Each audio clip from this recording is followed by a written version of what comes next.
My fiancée texted from her girls' trip. "Don't wait up, I'm staying another night with friends." I replied, "Sure, have fun."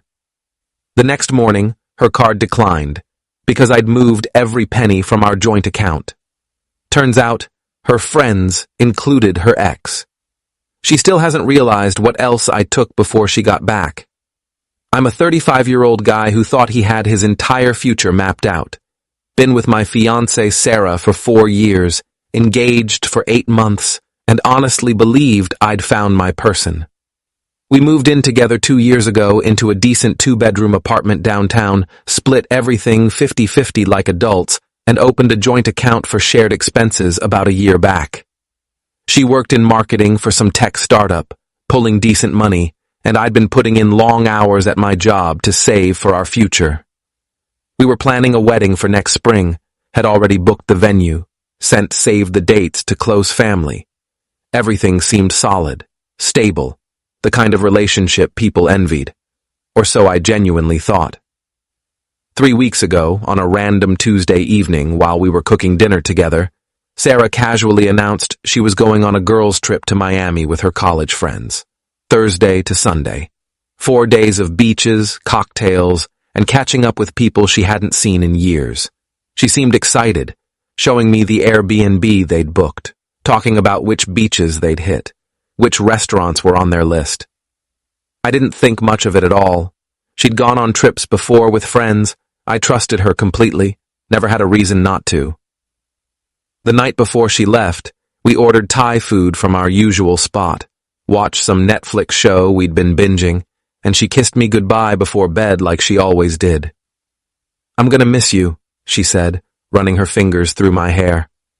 "It's only 4 days, babe," I told her, pulling her close. "You'll be back before you know it."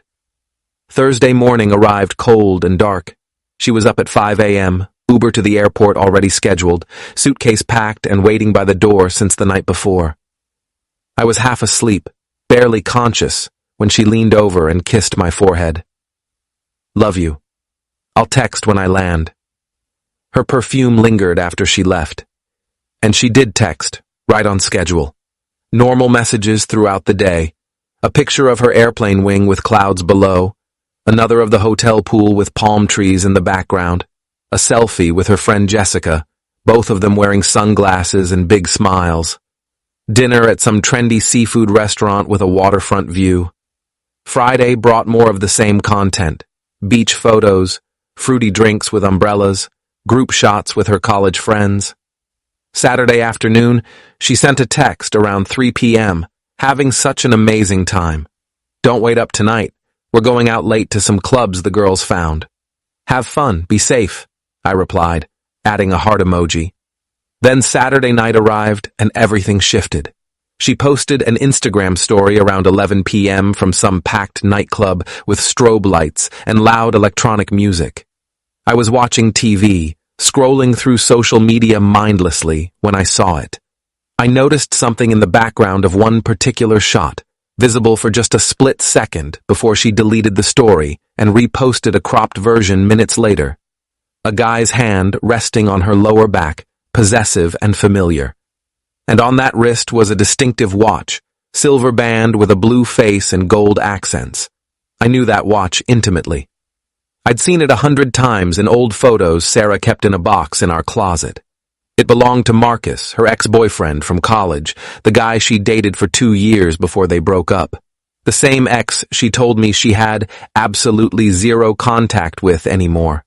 The same ex she swore meant nothing to her, just ancient history, not worth discussing. I sat there frozen on our couch, staring at my phone screen, feeling my stomach drop like I was on a roller coaster. My hands started shaking. I opened our shared location app, the one we'd both agreed to use for safety purposes, something we set up after her car broke down once on a highway. Never thought I'd actually need to check it with suspicion. Her location pin was glowing at a hotel address, not the Airbnb she'd told me she was staying at with Jessica and the group. A completely different hotel across town near the airport, one of those boutique places with expensive rooms. I checked Jessica's Instagram next, scrolling through her stories with growing dread. She was at a brunch spot in Miami Beach that same Saturday morning, tagged location and everything, posing with two other girls from their college group. Mimosas, avocado toast, ocean views. No Sarah anywhere in sight. Not in a single photo. I didn't sleep that entire night. Just sat there in the dark living room, piecing everything together like a detective, my mind racing through every interaction we'd had over the past few months. Sunday morning around 8 a.m., my phone buzzed with a new text from Sarah. "Hey babe, we're having such an incredible blast here. The girls want to stay another night, extend the trip. Hope that's okay with you? I'll be back Monday afternoon instead of today." I stared at that message for a solid 10 minutes, reading it over and over. My heart was pounding. Then I typed back with steady fingers, "Sure, have fun." That's when I made my move, when I decided I wasn't going to be the fool in this story. I logged into our joint account on my laptop, the one we'd been using religiously for rent, utilities, groceries, and wedding savings. The balance showed $48,312. My contributions were roughly $30,000 of that over the past year, because I'd been covering more expenses while she aggressively paid off her student loans. I transferred every single penny to my personal account, watching the numbers move with grim satisfaction. Then I called the bank, waded through their hold music, and explained calmly to the representative that I needed to close the joint account immediately due to suspected fraudulent activity.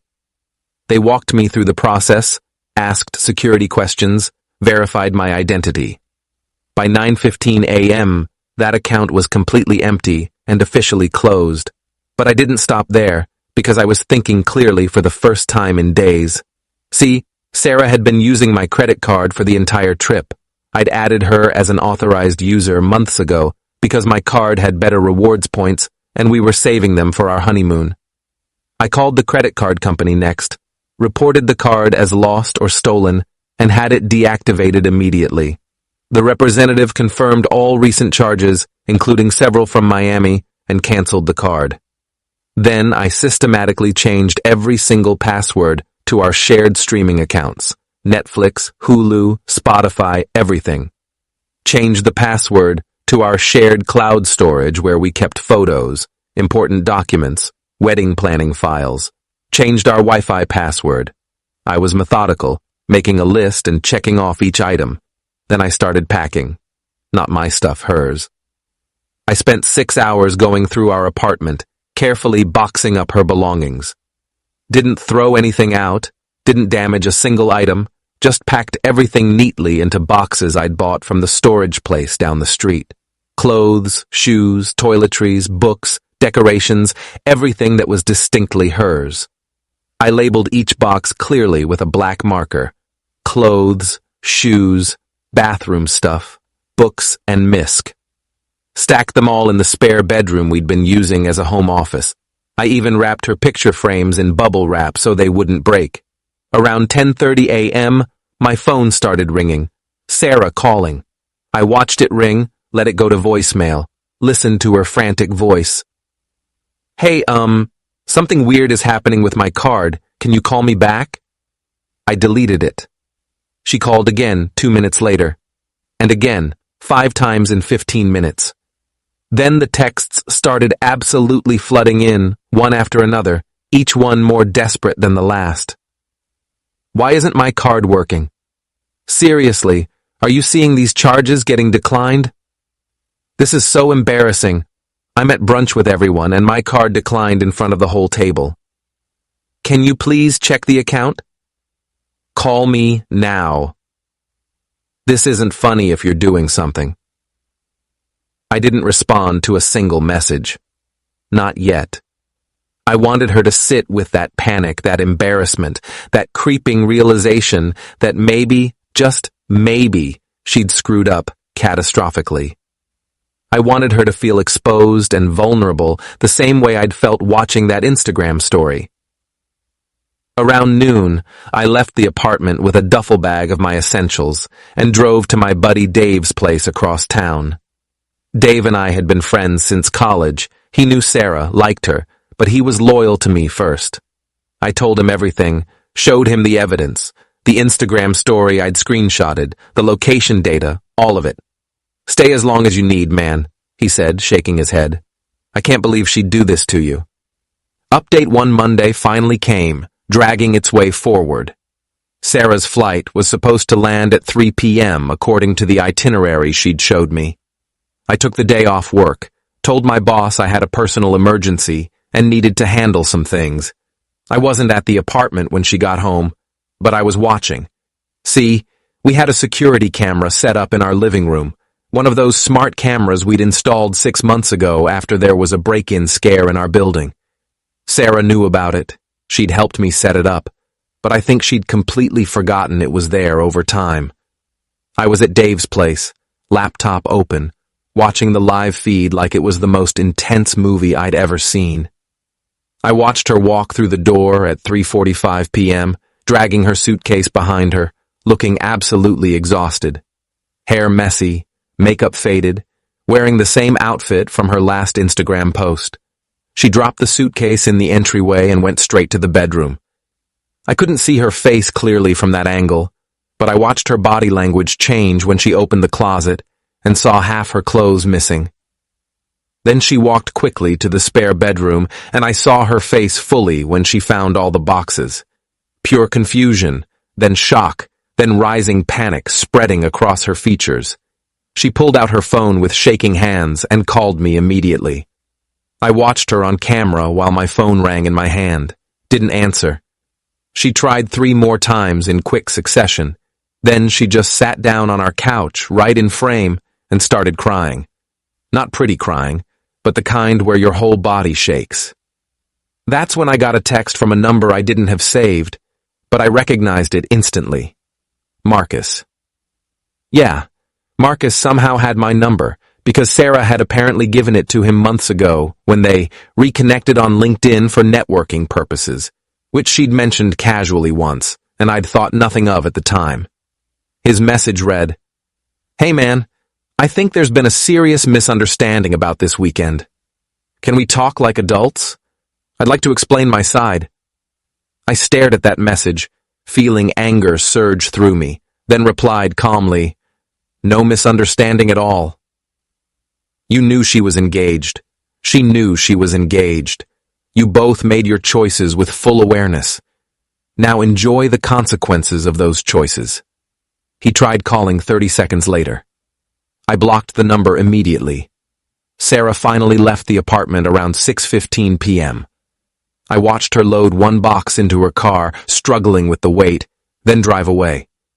She went to her sister Rachel's place, I found out later through mutual friends. That evening around 8, she sent me a long, rambling text message, said it wasn't what I thought at all.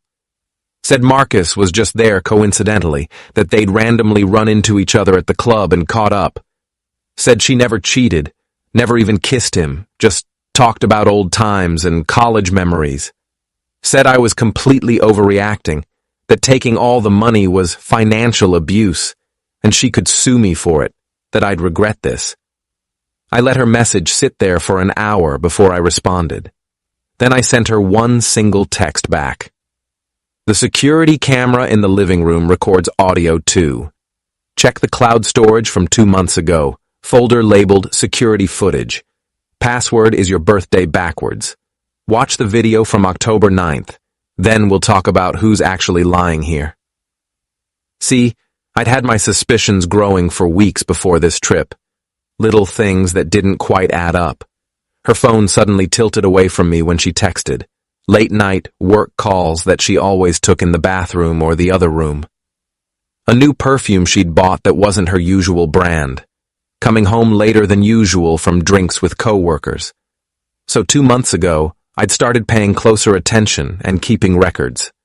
The camera had caught her one night while I was in the shower, didn't hear anything over the water. She was on the phone in the living room, pacing back and forth, and the camera picked up everything. Talking to Marcus, laughing that specific laugh she used to do when we first started dating. Saying things like, "I miss talking to you like this," and "I wish things had worked out differently between us," and "Sometimes I wonder what would have," happened if we'd stayed together. She went completely silent after I sent that text. No response for 12 straight hours. Update 2. Tuesday morning, I woke up at Dave's place to my phone ringing. Sarah's sister Rachel calling me. Rachel and I had always gotten along really well. She'd been excited about the wedding, helped Sarah pick out bridesmaids' dresses. She was absolutely furious when she started talking, voice shaking with anger. I just confronted Sarah about everything. She finally told me the truth after I pushed her. I'm so sorry. You deserve so much better than this. Rachel explained that she'd demanded Sarah tell her exactly what happened in Miami. Sarah had eventually admitted that Marcus had directly invited her to Miami weeks ago. The girls' trip was partially real, Jessica and the others were there, but Sarah had deliberately planned it so she could see Marcus. She'd spent most of Saturday with him alone. Separate hotel room, she insisted on that detail, but they'd hung out privately multiple times. Rachel said Sarah swore nothing physical happened, that they just talked and had dinner, but even Rachel's voice made it clear she didn't believe that version. I told her she threw away the best relationship she ever had, Rachel said. Our whole family loves you. I can't believe she did this. If you need anything at all, character references, whatever, let me know. I really appreciate that, Rachel, I said. Tell Sarah she can come get the rest of her stuff whenever she wants. I won't be there. I'll leave the keys under the doormat. Wednesday afternoon, I changed the locks anyway, called a locksmith, paid extra for same-day service, had all new locks and keys installed. I left all her remaining boxes outside the apartment door with a note taped to the top one. Everything's here, nothing missing. Old keys won't work anymore. Don't contact me again unless it's through a lawyer. She took the boxes that evening, didn't leave a note back, didn't try to knock or confront me, though I wasn't there anyway. But here's the real kicker, the thing she still hasn't figured out even now. That cloud storage account I mentioned, it had absolutely everything related to our wedding planning. Complete guest lists with addresses, vendor contracts with signatures, venue deposit receipts, catering agreements, photographer contracts, florist orders, everything we'd spent months organizing. When I changed that password and locked her out, I didn't just prevent her access. First, I meticulously downloaded every single file to my personal hard drive. Then I systematically canceled every vendor we'd booked one by one, making phone calls and sending cancellation emails. Forfeited all the deposits we'd made from the joint account before I emptied it. Total loss came to about $6,200, but it was mostly from her deposits she'd made months before from her own money that she'd transferred in. I kept every receipt, every email confirmation, every cancellation notice. If she tries to sue me for the joint account money like she threatened, I've got complete documentation showing my contributions versus hers, time-stamped bank records, everything. I've also still got those recordings, those text message screenshots, her location history, all of it backed up in 3 separate places. Update 3. It's been exactly 2 weeks since she came back from Miami, and the silence had been almost peaceful until yesterday. Sarah tried calling me from a different number, probably borrowed someone's phone or got a new one. I almost didn't answer, but curiosity got the better of me. I wanted to hear what she possibly had left to say. We need to talk about this like adults, she said. Her voice was shaky, like she'd been crying recently. No, we really don't need to do that. You can't just throw away 4 years together like this. 4 years of our lives, all our plans, everything we built. That has to mean something to you. I didn't throw anything away, Sarah. You did that yourself. When you bought that plane ticket to meet your ex, when you lied directly to my face about who you'd be with, when you chose him over me. I made one mistake. One weekend. I'm sorry. I really am. Can we please just meet somewhere and talk face to face? I'll explain everything properly. Sorry doesn't give me back my time. Sorry doesn't unbreak my trust or erase what you did. You made your choice in Miami.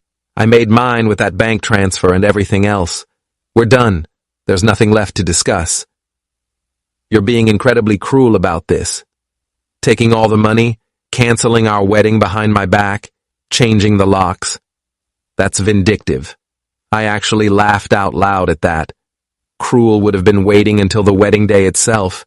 Cruel would have been letting you walk down the aisle, then playing that recording for 200 guests during my vows. Cruel would have been publicly humiliating you in front of everyone we know. I gave you privacy. I gave you all your belongings undamaged. I gave you a clean exit from this. Don't you dare call this number again. I hung up, blocked that number too. Final update. It's been 3 full weeks now since everything exploded. Sarah moved in with Rachel temporarily, or at least that's what I hear through our mutual friends who still keep me updated. Marcus apparently went back to wherever he lives, Chicago or Boston or somewhere, and from what I've heard through the grapevine, he hasn't spoken to Sarah at all since Miami ended. Guess he just wanted the excitement and thrill of the chase, the ego boost of stealing someone's fiancée, not any of the actual consequences or responsibility that comes after. I got tested for everything at my doctor's office, full STD panel, came back completely clean, thank God. That was a relief I can't even describe. Started seeing a therapist twice a week to work through all the anger, betrayal, trust issues, everything swirling around in my head. She's been genuinely helpful, validating my feelings while also challenging me to process them healthily. Says I did what I needed to do to protect myself and my future, but she warns me constantly not to let this poison future relationships, not to carry Sarah's betrayal into whatever comes next. I'm working on it actively, doing the homework she assigns, journaling, all of it. Our mutual friends have mostly sided with me once they heard the complete story with all the details. A few tried to play neutral Switzerland, saying they love us both and don't want to choose sides. I told them that's perfectly fine. They can absolutely stay in her life, just not in mine anymore. I'm not interested in keeping people around who can't clearly see betrayal for what it is, who try to make excuses or find middle ground where none exists. I'm sleeping better now, finally.